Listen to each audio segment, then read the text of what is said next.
Good evening and welcome to Political No Brainer, the podcast where we move past winner takes all politics and into real conversation. And I am with Saul Spady, who's in Miami, got to the Hurricanes game, had a well, didn't get to the game, but got to a party, had a good time.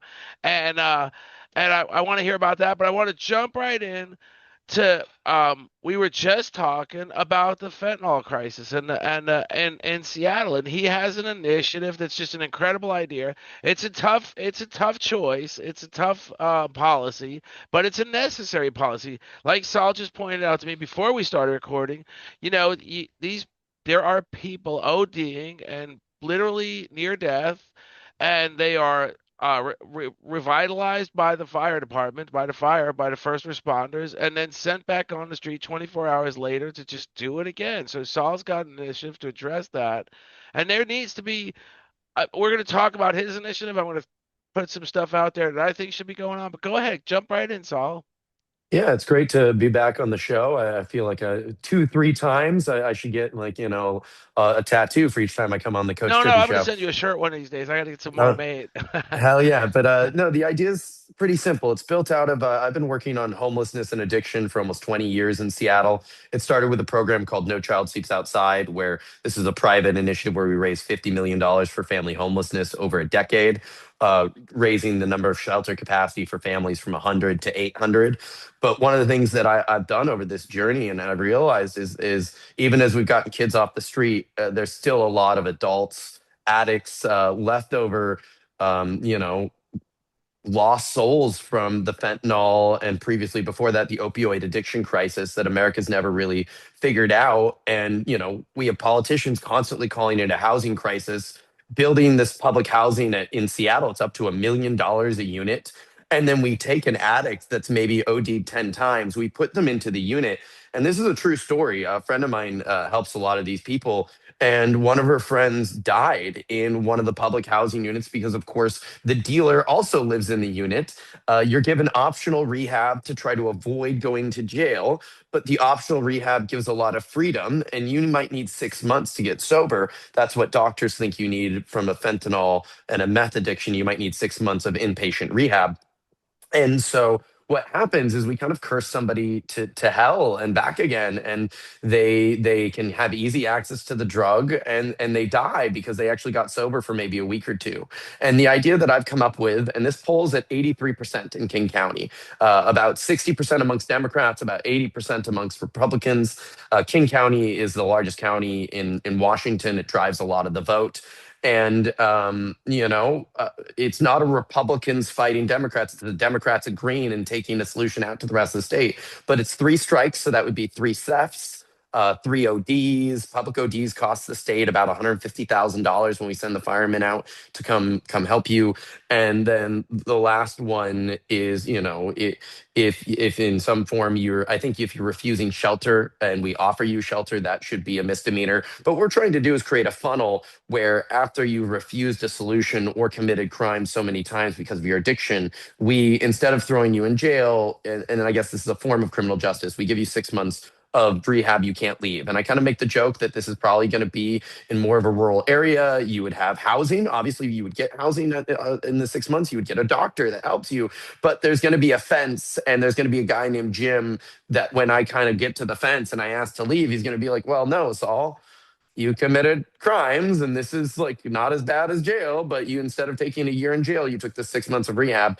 You can't leave. And at the end of that, you should be given one of those public housing units and more rehab. That's when you should get the optional rehab and a job picking up trash. But I think we need to really stop believing that being moral is leaving somebody on the street to suffer from addiction that requires 6 months. I think we need to grow up and realize that in society, when you have lost souls, they're wards of the state, and that's why we have a criminal justice system, is because it's supposed to revitalize these lost wards of the state. And so that's why I got to get 400,000 signatures. I'm trying to raise some money because you need professional signature gatherers. It's not all volunteers that gets this stuff done. And but I think it's a worthy quest. Absolutely, and like you said, when you when you get to the goal where you have to get to 400,000 signatures, it's just like you said. You can cover it. You can tell me really, but you're literally at times paying people per signature. So it's not cheap, right? So It can it be as takes. high as 50 if it's a big business endeavor and somebody's fleecing you if it's $50. It can get down to $2 to $3. It's never really lower than that, No, it's to be usually six honest. dollars to $8, and generally it's not unusual for a person gathering those signatures to get 100 signatures in a day. So it can be lucrative on both ends. It can be, but it could also be those people you're helping, because one of the things we're doing, like you said, is when you direct a person to rehab, and or when and then they do rehab and they live clean, and so they leave clean, or they leave rehab. They're not addicted for the moment, but they wind up back in a situation where they don't have a job, or they don't have a place, or they don't have any direction. They're going to fall back in the same rut again. So how do we address that? And just like you said, there needs to be public housing as well. And we do have that responsibility. I think it's a better use of public housing. I just go back to giving an addict a house doesn't fix the addiction crisis, and it actually extenuates the housing crisis because we're creating housing units that aren't really being used for the purpose of lowering the cost of housing. And, you need the best of both worlds. I think you should be building a lot of mixed use private development with floors, like maybe somebody wants 2 floors up on an 18-story build. We'll give that to them, maybe give them tax breaks, but they have to give us one of those floors to be used by a rehab group. But I really always insist, an addict doesn't get help by giving them housing. An addict needs sobriety for 6 months. And if you want the connection with this, and where the state has, like, I mean, almost every state's completely lost the plot. You get 3 DUIs in a year. We're not letting you behind a wheel without a system where you blow into it. You're probably going to jail for 3 months. Right, there's some pretty heavy penalties to DUIs, and it's just not the same for ODing in a public manner. No, not at all. And like you said, when you think of DUIs and you think there was an incredible organization, MAD, Mothers Against Drunk Driving, and they did an incredible job of reversing the trend that used to be pretty much unaddressed. Drunk drivers used to a police officer say, "Why are you weaving?" "Well, I was drinking," and then, "Well, get your ass home safe." Now that's done and it's been addressed effectively. So that's why we're talking now about how do we effectively address this meth addiction. How do we, because it's an incredible problem. Just like you said, it's adding to the housing problem. It's adding to the crime problem. I mean, some of these people are bound to commit crimes, just like you were telling me before we started recording. As they wake up from getting some help from the firemen, they're about to stab the guy or something because they're in a violent rage. I mean, if you go to, I was just in New Orleans, and I mean, the addiction crisis I saw on certain streets in New Orleans was so heavy that, like, I was watching a guy shoot up with, because it's New Orleans, like the chef, this woman that I partied with the night before, this black woman, like, came out. We were watching it, and then this other guy who was in town for the Sugar Bowl was watching it, who's from Michigan, and he was just like, "What is this?" And both her and I was like, "Oh, this happens everywhere in Seattle, which is a very rich city, and then in New Orleans, which is a pretty poor city." And I mean, I told her my 3 solutions, which is public camping ban. If you refuse shelter, it's a misdemeanor.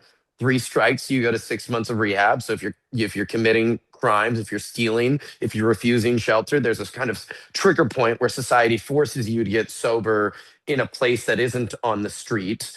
And then, I think step 3 is if you're dealing fentanyl, which we're really starting to take more seriously. But if you're dealing fentanyl, I'm not talking about the Venezuelans, I'm talking about people in Washington, you should go to jail for 3 years. You need to think about what you're doing. You're murdering people. And then the next piece, which, we shouldn't talk about more than 3 things. It makes politics too complicated. But I think that is going into separating building more housing supply from this concept that housing solves homelessness and we need all this public housing dollars. Like, they talk about this all the time in Seattle. We're 10,000 housing units short. I'm going to hit you with an idea you're going to freaking love. Um, I've been dealing with not having an apartment recently, so I've been living kind of in what I would call self-made SROs. I've been using Airbnb and VRBO, finding places that are $60 a night, and it's fine.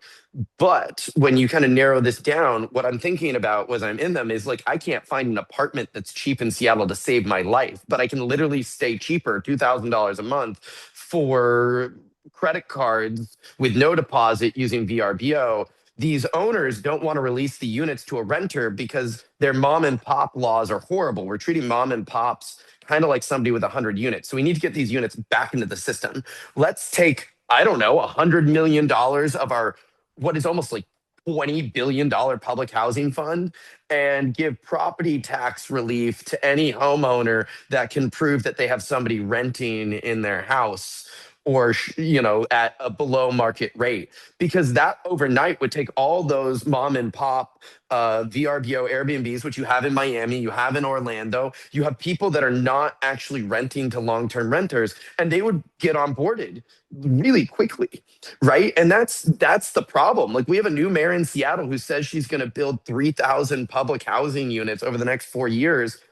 Dude, knowing permitting and everything else, she's not going to build a unit over her 4 years.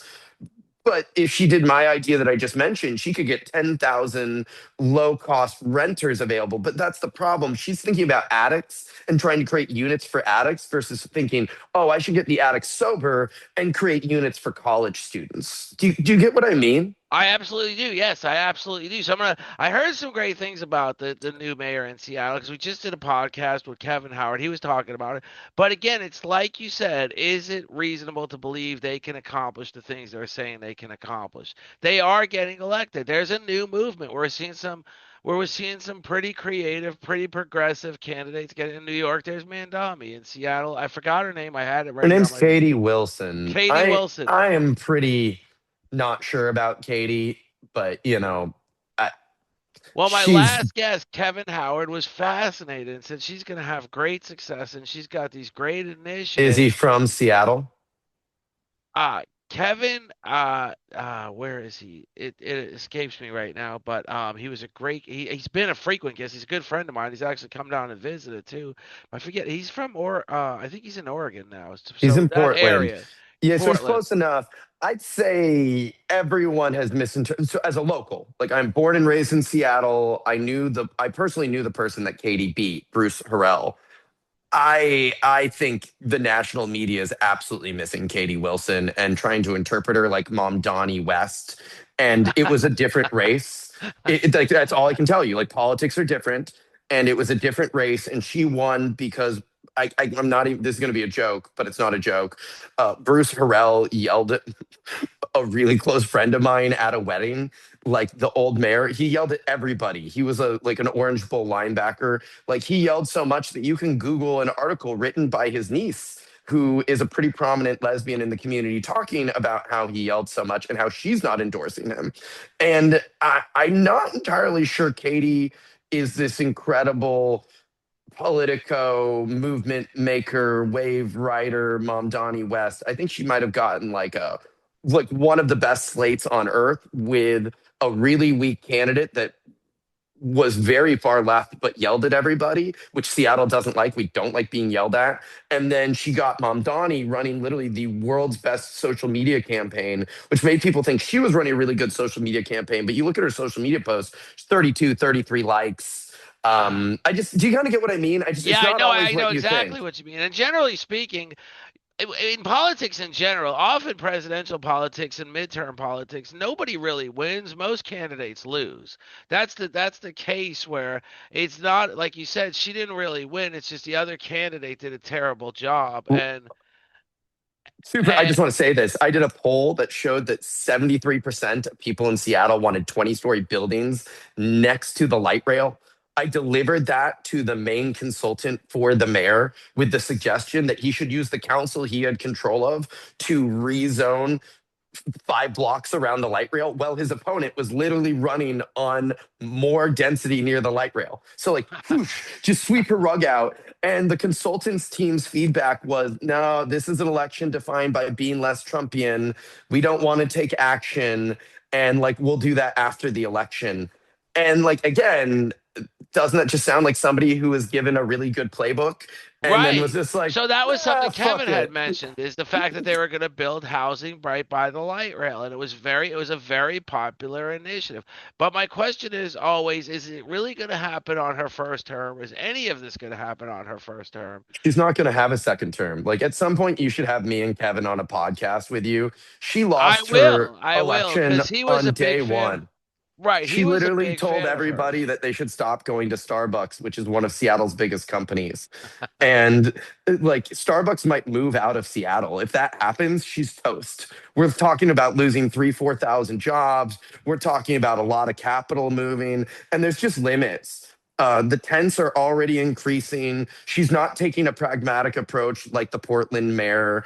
I'm she won because the other mayor yelled at everybody and didn't follow the polling because his consultant was an old coach. So you know what consultants are. They're coaches. They're the head coach of their quarterback. I'm not entirely sold on Katie Wilson. I'm in support of her.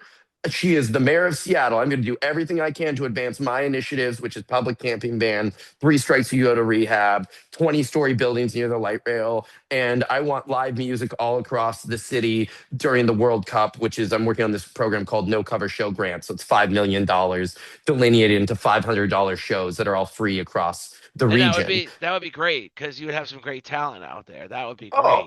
and you'll take the light rail into the World Cup and you'll literally have a live band or musician at every single stop. And maybe you'll get out at every single stop and stick around for 10 minutes and wait for the next train, which you would never do, right? But you do that in New York, you do that, we're going to construct that. And you got to, this is where you kind of get me and my enthusiasm for politics. I may not think Katie Wilson's going to win again, but for the next 4 years, she's the mayor of Seattle, and I'm going to support her wherever I can find alignment.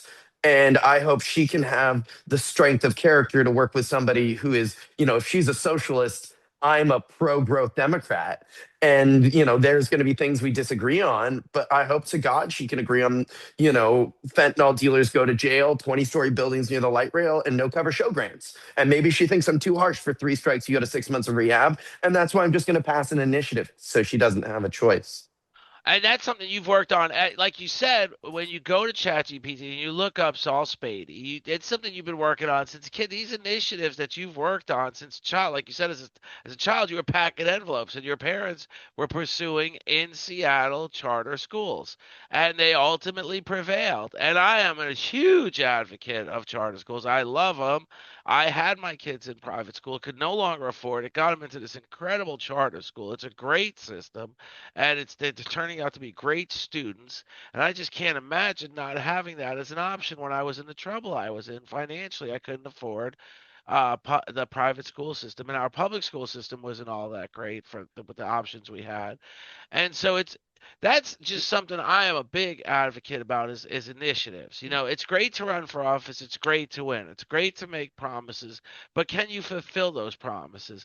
And that's kind of why we're in where we're at today, is why, you know, we've had politicians for far too long honor about 3 to 5% on an average of their promises. And when you think of that, that's why you get the kind of stormtrooper you've got for president today. At least he says what he's just this. He's not this. Basically, he's not He this. says what he's going to do. He Yeah, does and what he he's not this says. snake You oil may don't salesman. like what I you hate don't it. like what he says. You don't agree with what he says, but he does it. And you may Yes. not like what I say. You may not agree with me, but that's why there are people who quote unquote fear if I got into power. But they know if I got into power, I'm going to pass 3 strikes, go to 6 months of rehab. We're going to do a public camping ban. We are going to send fentanyl dealers to jail. And that doesn't mean your drug dealer, unless your drug dealer, which I just fucking learned. I cannot tell you. Each trip I go to New Orleans and I talk to my servers or my bartenders. Every time I travel, I'm learning about people dying from cocaine that has fent in it. And it is breaking my heart, man. And if there's anything that is driving me to do all of this, because I am not personally wealthy, I'm from a wealthy family, but like I've been cut out. And but like, which is fine. Like, I'm a radical, and my family business is all about selling cheeseburgers to everybody who's not radical. But like, I'm radicalized because I am done with this shit.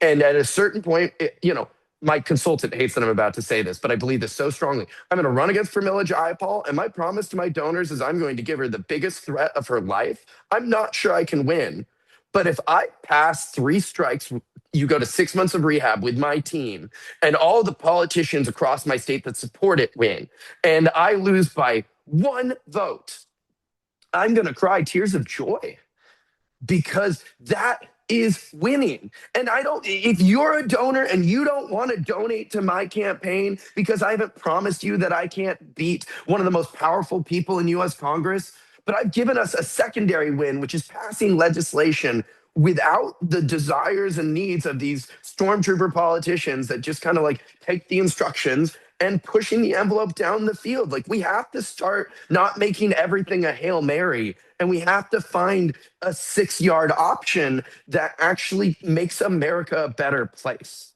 Well, absolutely, because there is no one size fits all solution, and that's what politicians. I listen to Gavin Newsom thumping around, and it's first of all, it's kind of frustrating because some of the things he says, he's no better than what he complains about, Then and then when I think of like the other day I was reading Kamala Harris, Andrea Ocasio-Cortez is going to be this dream ticket, and I'm like, oh Lord, here we go again. We're going to go down this same rabbit hole we've been down before. You cannot solve every one of America's problems in a 4-year period, and you probably can't solve most of America's problems in any time frame.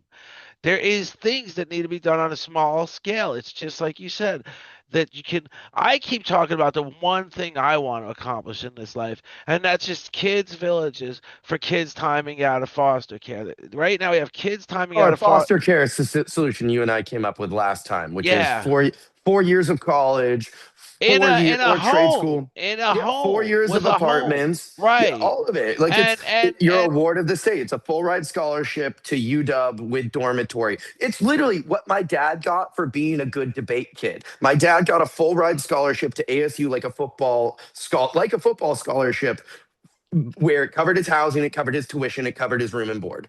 Every foster kid gets that. Boom, done. We've improved. We've made a huge leap forward. Yeah, absolutely. And have dorm parents like they do at Hershey School in Pennsylvania, where they have guidance counselors that give you life guidance, that give you the guidance you need to leave that school and succeed in this life. And then you would also reduce the amount of fentanyl and drug addicts you have that are ODing on the street because they're literally desperate for solutions. Now finding the solutions, they're homeless, they're scared, they're desperate, they make big mistakes. And I mean, Coach Trippy, all I can tell you is, when I run for US Congress, maybe you're somebody who donates to my campaign. It's all about making promises. Trump is making a lot of promises. My promise is you're going to never hear somebody shut up about this foster kid solution. You're never going to have, I'm going to take US Congress people on field trips to the streets that are covered with addicts from New Orleans to Seattle to Portland because we need to start looking at this shit. Like, look at it. It's what you do with your cat when they piss on the couch or your dog. You put their nose in it. And like, I think we need somebody like me in US Congress more than we need Pramila Jayapal, and we're both Democrats, and that's okay. But like, that energy that I have to fulfill my promises to the people I'm running to represent is what might allow me to win. And that's just all I got. I don't know. Like, I keep saying that it's my enthusiasm, fire. that enthusiasm is good. And now is the time. Now is the time in history where that your enthusiasm, your passion, and the way you spiel it with passion and the way you believe in it is what's going to make you win. Because for the longest time we've been hearing a bunch of nonsense and they don't deliver. And they make it's like they make crazy ass promises. And that's like I I mean, I've said it before, I'm going on a grand scale here. When Trump said he's going to close the Department of Education, I didn't think it was a good idea. But Reagan made the same promise, and the department grew in size and scope. Whereas when Trump said it, he's literally closed the Department of Education, and nobody thought he would follow through with that. I don't, still to this day, I don't know how much good they were doing, but you've still got a litany of questions about without them, what are we going to do? Is the Treasury Department going to take over the student loans? Are they going to sell the student loans to a private company, which amounts to about $1 trillion? My point isn't that. My point is he said it and he did it. And that's the problem with politicians today. People are saying, why why why is there such a reverement for Trump, even though most people don't like a lot of what he does? And it's because he does what he says. And that's just it's just scary, not that he does what he says, it's scary that most politicians don't follow through what they say or retreat on what they say. So I'll let's can we talk geopolitics just for a second? Because I Yeah, think absolutely. Venezuela is really interesting, and I think the left is really missing on Venezuela, and that's okay. You can miss on stuff, but like if AOC had a real pair of cojones and wanted to be president, one, she'd start talking about running with Mark Kelly, which was what Kamala Harris didn't do. But like nothing makes you look better than a bald white guy who's been in space for a year and is a decorated war veteran, right? Like that's really useful. It's called code switching for the white people. Smart. Still white people vote in America. But the thing about Venezuela is we got rid of a dictator that Biden wanted to get rid of. We showcased American power in a really impressive way. Like, love it or hate it, it's like a Call of Duty match where we killed 100 and didn't lose anybody, and everybody in the world is now way more aware of America's military might than they were before. We have gotten rid of our enemies selling and utilizing Venezuela as offshore oil salespeople, which is China, Iran, and Russia. So we got a triple win across the board against those three countries. Yes, is it American imperialism and the worst use of like, and it's a joke, but like the Don Roe doctrine, which is the reinterpretation of the Monroe doctrine, that we should control our hemisphere before we start to control the rest of the world. But it's definitely a geopolitical win for the U.S. And, you know, if AOC wanted to be president, she should, one, file a bill because it should be legal. The US Congress should give, they should try to take back some power, saying, like, this, we give you permission for this.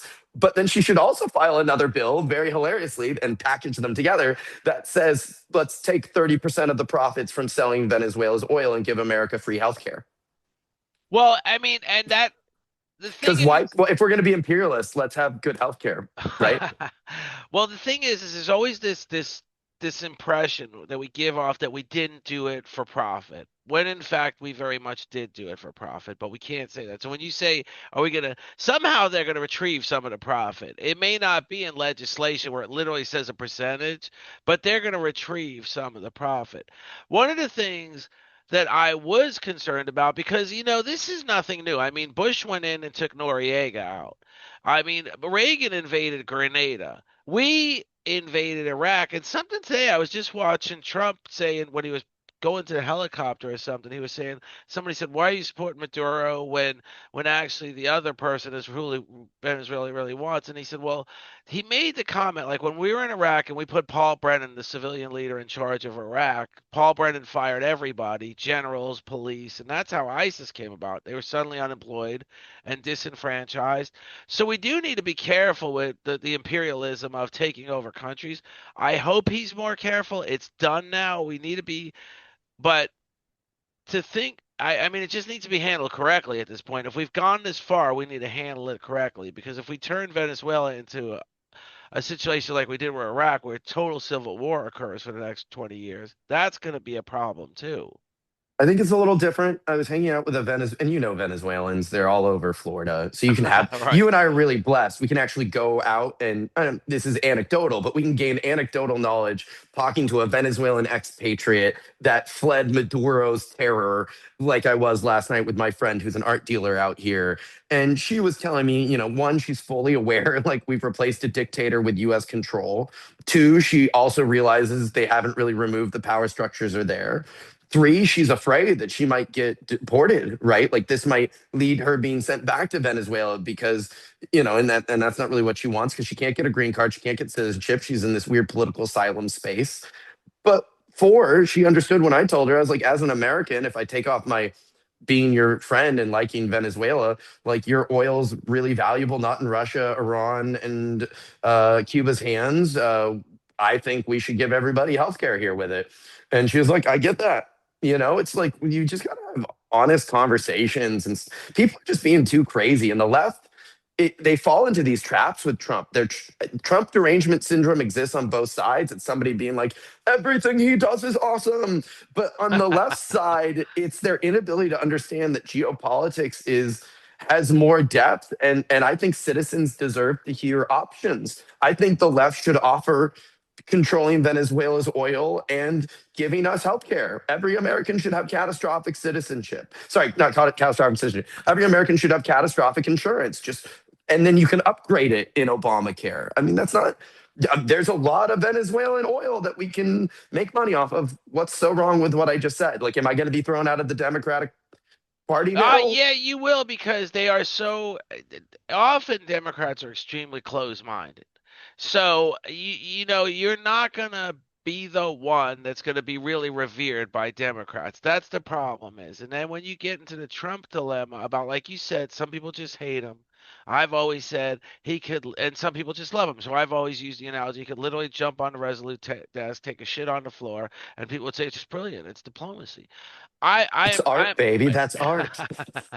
and and I'm the guy that says, look, the reason he is who he is because he's like nothing before, and we are so tired of what we have had in the past. So now you've got candidates surfacing, and I've called President Obama, for example, who's no longer a candidate. We're not going to debate that. Could he run for a third term if Trump could run for a third term? I'm not getting into that. But he talks like he's the captain of integrity. And I've made this point so over and over. During his first campaign, he talked about the Unger House being the biggest tax scam in the world. Let me preface: the Unger House is a building in the Cayman Islands where 64,000 corporations house their tax office. Basically, it's a tax haven. It's where they and Obama called it the greatest tax scam in the world.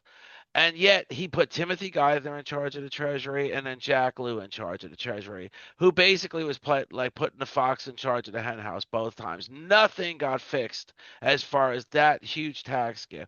So when we talk about if we get 30% of Venezuela's profits from the oil, or if we just straighten out the tax system in America to the point where we can pay for health care, Warren Buffett said, my company, Berkshire Hathaway, paid $5 billion, wrote a check to the U.S. government for $5 billion last year. If only 800 companies did that, no one else would have to pay taxes.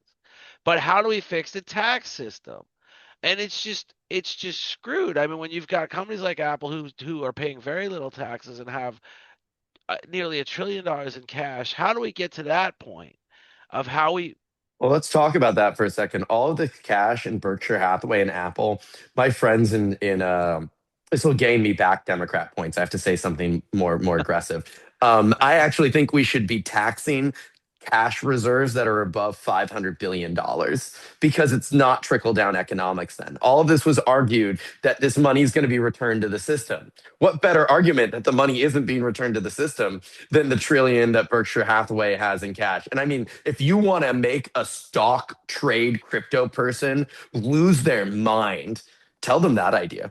And I mean, like I'll admit, like they get so angry that I'm not entirely sure I fully understand like the levers of the world, but I also just don't understand why all that cash is not trickling.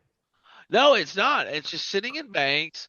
And I think Berkshire actually has, I would say if you're going to make cash on hand taxable, it shouldn't be 500, it should be 50 billion. If you've got 50, Berkshire's goal used to be 20 billion on hand, and he's at 370 billion right now. If you've got 20 to 50 billion on hand, the rest should be taxed.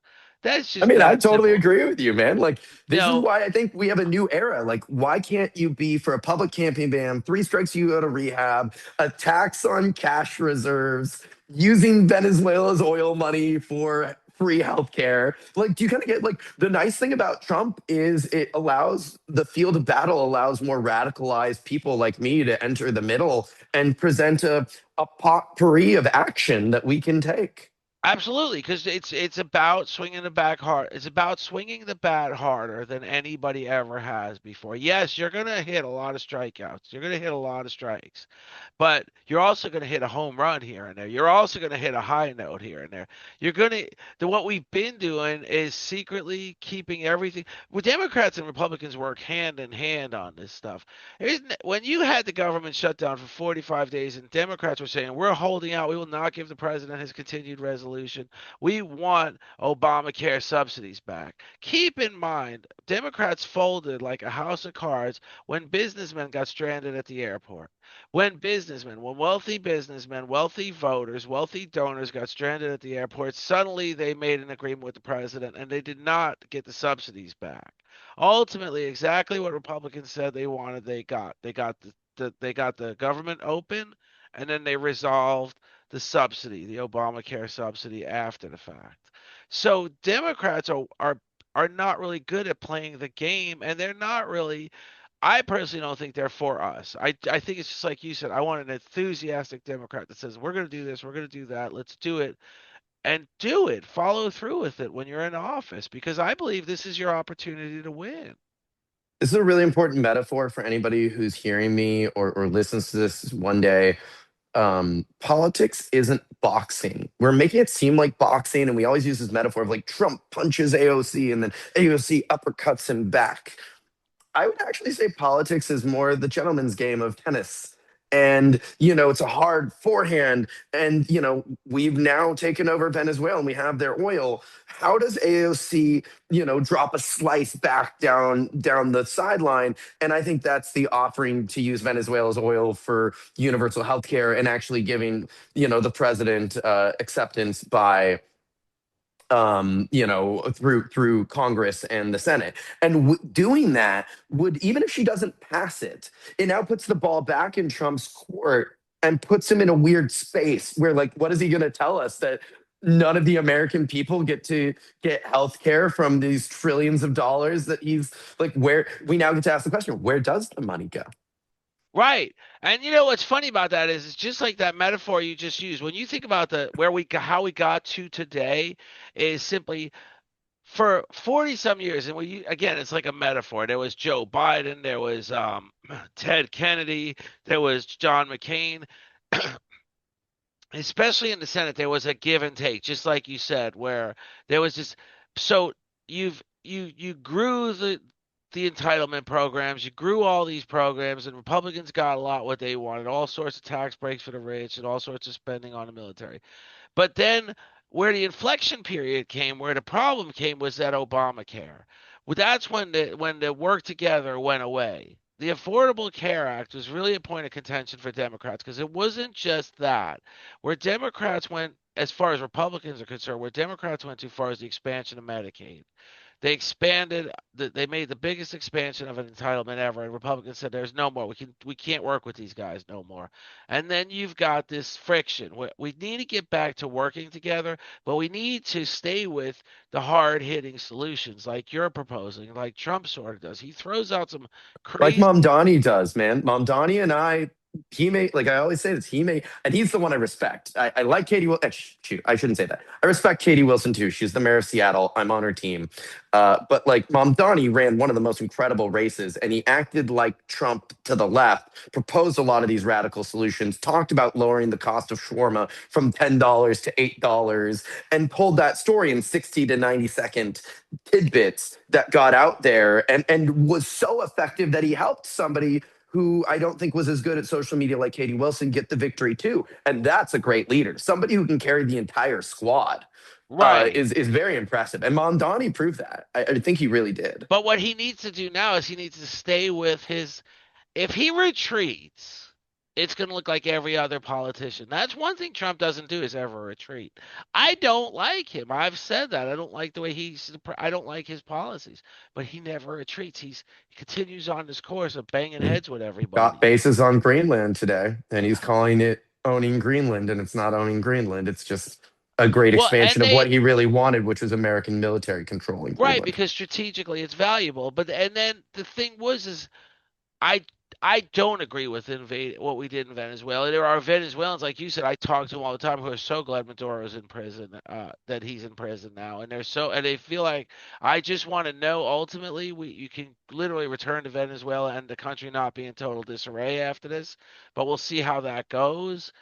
But when The when you butterfly that flaps its wing is Taiwan. I mean, sorry to interrupt. no, go ahead. No, that's another great topic, but But that's the problem with Venezuela. That's where Trump, if there is no rest of the world, taking Venezuela and controlling its assets and its resources isn't a bad military move because, like I said before, it removes, the Iranian, Russian, Cuban control of that oil. Where it's bad is it signals a new era to Xi Jinping over his, next 3 years. That underneath Trump, at least, if he can forcibly control Taiwan, the world doesn't really have a right to stop him. no, they don't. I mean, what this is the precedent. If we are the ones who set the standard, then we don't have a right to protest if he makes a move on Taiwan. The problem, when you think of China, you've got to realize they always celebrate the advantage over us is the fact that they've been a country at peace for 50 some years, and we've been a country at war for 50 something years. So we're a country in tremendous debt, 17, 18 trillion dollars. They're a country that has an enormous amount of money, even during bad economic times, and they're investing all over the world. It's called the Silk Road of it, whereas Xi Jinping is investing all over the world. We did have USAID where we were investing in parts of the world, but a lot of things come up under scrutiny. It's like we say we invest in 50 million in this country, but we don't have 50 million for schools in America. China has money for both because they They haven't don't. been. They don't, but they They're a haven't. little full of it. They may be full of it, but they haven't been a country at a constant, with the expense of constant war over the last 50 years. So I'm always leery to believe that China's going to move in on Taiwan because, one, I don't think it's going to be a simple task. I think Russia thought Ukraine was going to be a simple task, and they're 4 years into it, and there's real reason to believe that they've. I don't know how many hundreds of thousands of Russian soldiers have died in this effort, but there's reason to believe that China will not have an easy time moving in on Taiwan either, because Taiwan does have a pretty good military. They do, and they have Japan in a military pact with them. In theory, they have America's navy. In In theory, theory, you don't know I'm not. I'm sure about Japan. that. No, Um, you don't know where Trump is going to stand on that for the moment. but I agree. I mean, that's the power of America. And I'm going to make a Seattle joke here. Everyone thinks of Seattle for the fluffy things that we do, right? It's so nice that we can give you packages in one day. My friend codes Starlink satellites. That's nice. Global internet. Costco, obviously. Muffins anywhere. What a logistics machine. Boeing, nice planes that fly you places. Boeing built the B 2 bomber. We literally have the plane in a museum in Everett that dropped the only nuclear warhead on a city. Um, like Microsoft HoloLens is a fun toy that also does auto aim, which explains why the American military was able to kill 100 people and not lose anybody. They were probably brought in by a Boeing plane. They definitely were having access to internet in that war zone using Starlink. It's, there were some nuclear submarines out there. Those are built and repaired in Bremerton, Washington. I Right. guess what I'm trying to get to is, America's military might, well, it may put us in debt, also kind of fuels our entire economy. And, when Canada announces that they've doubled their military spending, between you and me, that just means they've doubled spending in the United Right, States. they're going to buy the equipment from the United States for certain. And but yes, it does. But also keep in mind what also keeps our economy going is entitlement programs, is social programs. It's certainly a big part of what goes on a lot in America. If Oh, you were healthcare to is what, 30% of the economy now or some Right, and crazy number health like that? care and the Affordable Care Act did a lot to really make health care more efficient. Now, I've always said the Affordable Care Act is the wrong acronym. It shouldn't be the Affordable Care Act. It should be the Available Care Act because often it's not affordable. Without the subsidies, it's really not affordable. But if we have to come to the realization the military economic complex as well as the social program economic complex is a big part of America's economic complex because the school system, I mean, we're employing a lot of teachers, we're employing a lot of facility workers. Where I mean, so if we invested in education, we would see a growth in the economy, just like when Reagan was president. When he invested that first trillion to rebuild the military, you saw a jobs boom. So, um, it to art you can't argue the point. We just as a country we would be better off getting out of the business of war, other than continuing to grow our military's efficiency. Just like you said, in Venezuela it was a lightning strike. The world is not is it did notice that this was a concern. Our military might was a concern. But we don't need to get like Greenland that we got an agreement. We can put bases there. Okay, let's leave it at that. We don't need to go any further. We don't need to buy Greenland. Let Greenland be Greenland.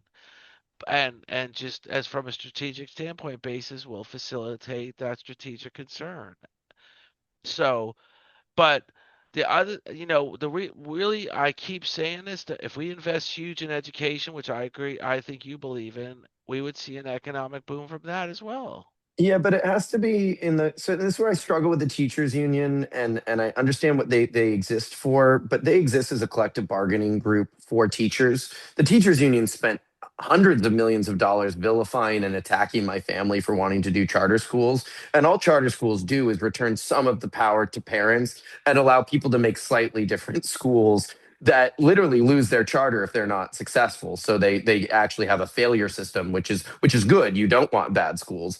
You want them to be shut down so new schools can take their place. And we have to remember the teachers union is not the students union. And so if we invest, $250,000 into more bureaucracy at your kid's school and they still can't afford crayons, we haven't succeeded. Right. That's No. all I'm trying. So I think, Democrats have to be careful and just seating just in the same way. And it's funny. I'm actually really curious about this. I have a politician I'm advising. He's running on a lot of the Quality of Life Coalition platform. And we were talking about how, so many candidates say that they're not going to take money from corporations. But of course, you take money from people that work for corporations, and that's fine. And like everyone does that. But then I was like, Logan, his name's Logan Evans, great candidate running for state house in Washington. I was like, Logan, you should say you're not going to take any money from the unions. You will obviously take money from anyone who's in a union. You're going to meet with the unions. You're going to advocate for them, but you should just kind of advocate and say, I'm going to take money from people only. And I think that's a good pledge because we have too many people that are beholden to the big money in politics. And I know we talk about this all the time. We wonder is it real or not. But like the people who butter your bread do get to have meetings with you, do get to ask for things, and it's good to have politicians that are more beholden to the people. I want more populists, but not corporate union populists. No, not at all. So there's 2 points there. The one is, like you said, the teachers union is the most powerful union in the country. They did exactly what you said. If they don't like something, they will go after you with both hands swinging. They will come after you, right? They will. Now, so I'm just going to throw this at you because you're an education guy. My idea was, first of all, in Florida, we have a prepaid college program where parents can prepay their kids' college. I have enrolled both my children in that. It's a great program. It's a great idea. And you're also freezing the rate at the time of prepaid enrollment, which means I'm not looking at an 18-year rate from now. I am at this rate. As I pay every month, I'm still at this rate today. But they have to go to a Florida college, which is no issue. Florida's got great colleges. But what I would say is on when we throw money at the problem of education, let's make it a national prepaid college program where you can go to any college in the country. But the other thing that I've always proposed, which will cost money, there's no way to fund it other than government money, is enable kids to get that prepaid college paid if their parents are not doing it by going to extracurricular courses that create life skills, by going online and learning about buying a house, by going online and learning about investing. There's a great book out there by Robert Kiyosaki. He talks about how you can make money or you can make money work for you. It's very vague, but kids should understand how to make money to work for them. And if those self enrichment courses were available online and instead of playing video games, kids were really applying themselves, they would be gaining ground on that national prepaid college system growing their bank, doing stuff like that, or community service growing their bank towards their prepaid college. Now that would cost money. There's no way to make that a private sector initiative. That would be a government initiative. But I think it'd be a worthwhile initiative, and it goes outside the realm of the teachers union. It goes outside the realm of the curriculum that has to be taught during the day in the K through 12, whether it's a public education system or a charter education system. Generally speaking, the the curriculum is mandated by the state. So you would go outside that. It would be on their own time, they're on the web. Maybe. I mean, I guess it's all incremental. I'll go back to, I think about charter schools and my parents' journey for that. And they started by trying to get like a huge charter school bill. It failed. Then they did a smaller one. It failed. Then they did another one. Failed. And like their last initiative, like I think it only got like 8 charters a year. But like you just had to get them started, They got it right? started. And then it got used. It actually created Coach Trippies, who were parents. Because it was funny. I laughed with my mom because we did our first rally after we had schools open. And it was way harder for the Democrats to say no to a parent that is very clearly sure that their kid is doing better because they're in this Right. charter school. It's so hard to tell that parent that they're wrong. It's where it was much easier to tell Jim and Fawn, like my parents, that they were wrong when they didn't have that grassroots base. So one, you just got to get it across the line. And I think, you and I, every time we do a podcast, we're going to come up with ideas, right? We came up with that. We talked about the Airbnb idea. We talked about free healthcare using Venezuela's oil. I think we both love this foster kid idea. Oh, sorry. A candidate's calling me. I got to reject it. I don't even know how. There we go. Neat Gruel. She's more right leaning. Um, but I guess what I'm trying to get into is we have to get that foster kid program off first because there aren't that many foster kid programs. I think what you're talking about with that national program is an awesome idea. I love what you're talking about with Florida. I would add in trade schools because I do think we're kind of dooming So our kids. We don't want everybody to become an art history major. If your kids want to become an electrician, they should be able to use that and you should get some money back. I that's an don't know if incredible that. point you just made. I just interviewed Dr. Nelva Lee. She is a candidate for Georgia's superintendent of schools. She's a conservative. She's an incredible educator, incredible woman, an incredible candidate, and an incredible interview. And one of the things she had talked about is two of the things she had talked about was one in Mississippi's gone from like 30th in the country to three in the country by creating a public school Montessori system, which I think Hmm. we need too, because Montessori is an enormous opportunity for a lot of kids. Kids that are just lost in the sauce in a regular school system would thrive in a Montessori. And there's I also went to just really quick note. I went to a Montessori Waldorf hybrid private school for my first 3 years. Like this is such a weird thing. Only Seattle would produce it. I couldn't read until I was 9. I am now one of the fastest natural speed readers I've ever met. At the school, there's certain people that would have put me into special needs, but my teacher was like, "No, he thrives in everything else. He wants to read. He's checking out books." But she really like nailed it. She's like, "He's just really bad at phonetics. Like he can't spell anything out. Like he's a nightmare." And literally, the reason why I'm a speed reader is I've memorized every word. Right? I'm just seeing words. I'm not phonetically sounding them out. And because of that Montessori Waldorf hybrid, I am an accelerated student versus I don't think I'm a special needs student. I'm definitely a little special, but do you get what I I'm mean? I'm right there with you. I always say I might be on the spectrum for all I know, and I have no A little bit issue of the with what. tism. I have no issue. My wife says a little. She says it all the time, a little. But that's fine because you know what? I've interviewed Temple Grandin. She's an incredible researcher, incredible professor, and professor, and she's just an incredible human being. And she was autistic, non-vocal as a child, and now she's this incredible success story. Just got her portrait hung up in the Smithsonian Institute. That's why we did another interview to talk about that because of all the good she's done. You're an incredibly passionate, incredibly creative person because of just 3 years of Montessori. It changed your whole outlook in life. It changed your whole belief in yourself. You're more confident than you ever have been if you didn't have that 3 years because because it was the right step, and we should have Montessori's as a public school option for kids that really need it. Doesn't mean every kid should have the right to go to Montessori, but if it's really a necessary recommendation, it should be available to them without a $30,000 a year price tag that most parents can't afford. So, and that was Dr. Nelvely. And the other thing she talked about was the trade schools. Not just about being a plumber or electrician. You could be an insurance coder. You could be a billing coder, a billing code, the person that does the billing codes for insurance and doctors. You could learn that trade in a trade school. That's a very productive career. It doesn't mean you're going to be an engineer. It means you're going to have a job and you're going to be gainfully employed your whole life. Whereas and again, this is one of them things where I think there'd be a lot of pushback from the teachers union because they're not big fans of a lot of change. But they like just like you said, the charter school system. It might have been your parents that made it what it is today. Because I think it's in all 50 states now, isn't it? Or pretty much It is. They started when there was. I'm gonna totally cry saying this, but they started when there was only 4 states, that allowed it, and they were when they passed it, they were the 47th state.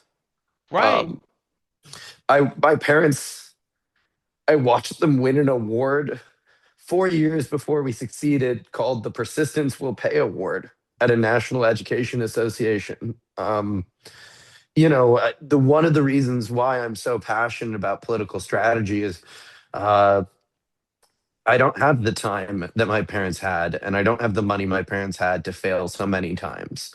I get maybe 1 or 2 years in this current environment. I'm worried about America, man. I think we have to run against candidates that are not pushing the ball down the court fast enough, and right or left. I want more DMD crime. I want more Republican on Republican crime, because left, right, or center, we all deserve better. And U.S. Congress has failed us. Donald Trump has failed us. Now, the system isn't Kamala Harris, AOC, multicultural dream team. The answer isn't Howard Lutnick and JD Vance, white boy dream team. The answer is going to be found in this new America that we are building. And if anybody ever hears this and they liked what I have to say, find me on Instagram, reach out to me. I collect candidates people don't believe in, because I think we're winning. I This do is believe this is that. America's comeback story. As you gather them, send them to me because I want them on Of my course. podcast. I want them on my podcast. And the fact of the matter is, there was an initiative when before you. I'm a lot older. I'm twice your age actually. You're 30. I'm 60. So I'm there was a 36, but like, yeah, 26. close enough. Oh, I'm I thought you were 36. 36. Okay, okay, right. I thought so. Well, I'm not 72, thank God. Yet I still got. I don't. Well, who knows if I'll even make it there? But I, there was an initiative when I was a child to reelect no one. I wish people would take on that logic. Try someone new. You know what? Donald Trump was someone new. I don't care for him. I have said it. I am clear. I had a friend. He's a he comes on my podcast. He's a friend, Lieutenant Colonel Jonathan Lapido. He goes, everybody hates Donald Trump, but loves when he gets you something. I don't want anything he's gotten me, but what I love about him is he swings the bat harder than anyone. He's the Reggie Jackson of baseball. He strikes out more than anyone, but he also hits more home runs than anyone. And we need that in every aspect of politics, not just at the president's office. We need it in local government. Under Obama, people were they loved Obama, the president. They loved he was articulate and he was profound. But during his 8 years, Democrats lost 1,000 seats in local government all across the country. School boards, dog catcher, trash collectors, supervisors. We lost 1,000 seats all over the country because Republicans were having pretty creative candidates run for office all around. We need to get back to that momentum and make them more creative like Saul Spady. Just left, right, or center, we all deserve better. I'm running as a Democrat, but if you're a Republican that likes 3 strikes, you go to 6 months of rehab, you're on my team for that issue. I'm running as a Democrat, but if you're a socialist mayor in Seattle that wants 20-story buildings and free music on the street, which, by the way, sounds like I want to socialize music, because I do. That's a better way to help support our bands, which we can do because we have a $40 million arts and culture fund in King County that's being wasted on big ticket initiatives and not actually getting to the musicians.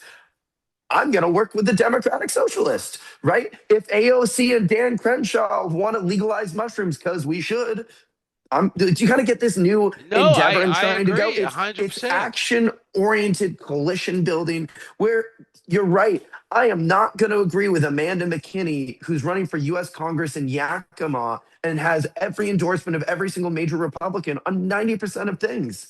But her and I just sat down a week ago, and you know what? We like locked hands and we said, for the people lost in our streets in Yakima and Seattle, we're gonna take the hits from both our sides and do 3 strikes, you go to 6 months of rehab together. Because shit, we're both Americans, right? What the fuck?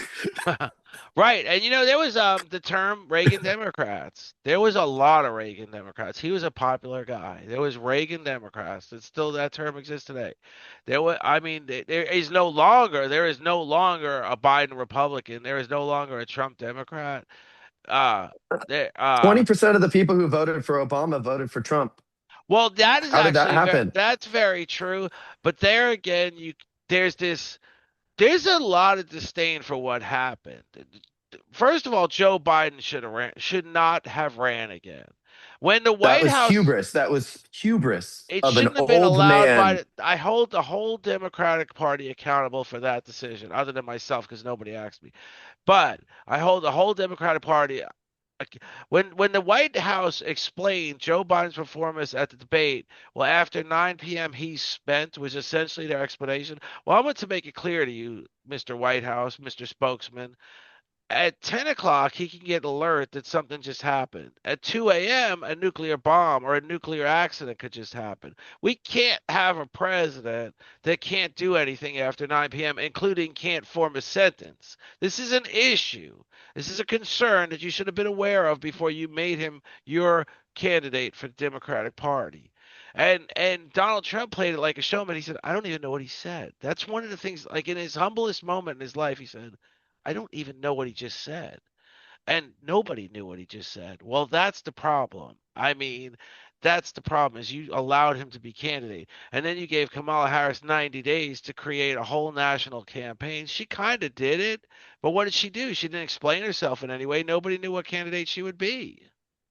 He was a great fundraiser, Great fundraiser. but she didn't run a good campaign. Not at And all. I think, I mean, even some of the stuff coming out about Shapiro and her decision making, which should be judged, like that they didn't kind of do any research on Minnesota. And they took, by the way, they took the most union supported candidate, which is in a state that's showing that there's quite a bit of corruption. And not to say that there isn't corporate corruption. There's corruption everywhere, but Walls was a bad choice. Well, now my feeling is, and I've made this clear on the podcast, and it's recorded and it's been repeated by me numerous times. I don't believe she picked Tim Walz. I think Josh Shapiro said no. I personally don't think Josh Shapiro wanted to be aligned with that ticket. With, I just don't think. I think it would put him in a bad He position. should have picked Mark Kelly. I just keep repeating I myself. wonder. Like, if He you're, should have. She should have. But was that an option? Would he have took it? I don't know how he feels because it was nonsense what you put her up against. To say you've got 90 days. She's on the View, and they say, "Would you do anything different?" She says, "No, I wouldn't do anything different." And then when she does a talk show, I'm not so mad about the fact that Trump is getting away with the things he's getting away with. It's the capitulation. Well, you're a capitulator too. When you were on the View, you should have stated your case. You should have said, "Yeah, I would do some things different." No, no, you she have to wanted. admit when you've done things wrong. You have to Um, admit it to say, "No, I wouldn't do Bert, anything." We're all mad about the border. I mean, I interviewed a guy named Gil Gillenwater who has spent his life in Arizona working with people on the border, providing them homes that they can finance. And he said, "I watched 1.5 million people just cross the border with no checkpoints." And to be Kamala Harris and say I wouldn't have closed the border at least, that's just wrong. it goes back to what I was saying, and maybe it's worth ending on this. Democrats have to be bolder, and it's not boxing. They have to figure out how to take. I mean, Trump's got a vicious spin. He's got that crazy lefty slice, but you got to be able to figure that out and swipe a backhand back and figure out that Roger Federer one-handed backhand. And for AOC, it's realizing that American imperialism is real. We are a big player in geopolitics, and everything can't just be Trump hysteria. Sometimes it has to be, well, now we're controlling Venezuela's oil. And if that's the case, Mr. President, I think the American people deserve a cut. And that, I think the American people would be a lot more appreciative of that than the grandstanding on you can't take Maduro, who Biden did declare a criminal. Oh, shit. Like, you know No, what it's I all that mean? hypocrisy. It's all that. You're right. The Trump hysteria has to stop. We got to stop focusing on Trump, and we got to start focusing on real initiatives and real policy.